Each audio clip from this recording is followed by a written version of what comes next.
Hi. What's your name?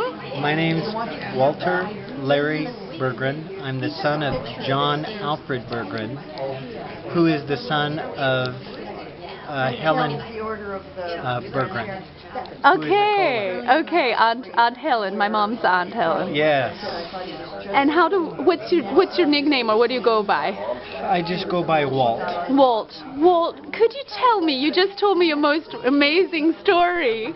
How do we tell the public about this on YouTube? We tell the public, this is what you need to know. It was February 15th, 1995, when I was in my one-ton service van heading home from a job in Washington State, and I had slowed down for a stop sign, and I had meandered through the stop sign ever so slowly, and I went between a loaded dump truck and a pup trailer that was going 40 miles an hour to the north, and I was going west. And the trailer, I must have looked in the last instant because the trailer hit me square in the head. And our van went from 0 miles an hour to 40 miles an hour in a heartbeat. And what happened was the van,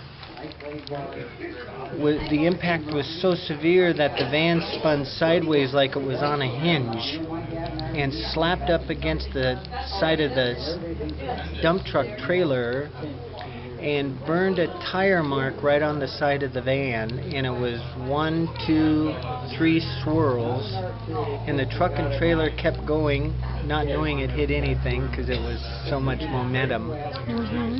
And the van continued to spin and smashed the back of the trailer, and then I spun 360 degrees to a stop. The woman that was behind the semi, or the dump truck and his pup trailer, he was carrying 105,000 pounds going 40 miles an hour. Over 50 tons of steel hit me in the head. And so she stopped and ran up to my window. She thought I was dead because my skull was crushed in. My nose was on the top of my head right about here. My upper jaw was broken, my sternum, these fingers were almost cut off, my left leg was broken, so I was pretty out of it. She thought I was dead, so she ran back to her car to get a blanket to cover my body.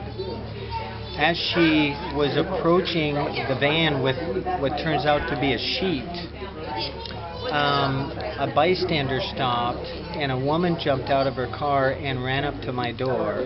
And then another bystander stopped, a man jumped out and ran up to her and said, "What can I do to help?" And she said, "That's all right, I'm a nurse." She was a trauma nurse that worked at Harborview Hospital in the emergency department, and she was on her way to work. He said to her, "Good, I'm a doctor." Wow. So they got me out of the van, laid me on the road, couldn't find a pulse, and pronounced me a fatality and covered my body. True story. One of our customers, just February the 23rd, 2016, I was sharing this story with, and Daryl and Missy said, "We were there." And I said, "You were where?" And they said, "We were at your crash. We pulled right up behind your van." And I said, "What did you see?" They said, "We saw a body laying on the road covered with a sheet, and we saw a man crawling on his hands and knees towards Issaquah to the north." Well, that was my technician. And Jeff had suffered the impact, the seatbelt, from such a severe impact. The seatbelt ripped his intestines in half, and it was all internal injuries. He lost his glasses. He looked at me and thought I had been decapitated because he couldn't see my head, but he could see the blood that my heart was pumping out. So he was crawling away. He couldn't take it. And so this Daryl and Missy, I said, "So what happened? What did you see? And she said, Daryl was driving, and he turned away, and he said, Missy, I can't look. It's too gruesome. It's too gruesome. And she says, Daryl, you pull over. We've got to pray. So they started praying for us, these people they didn't even know. And here it is, 11 years. It was 11 years, 4 months, or 3 months, 2 months, 11 years, 2 months, and like 8 or 10 days after the wreck that we met.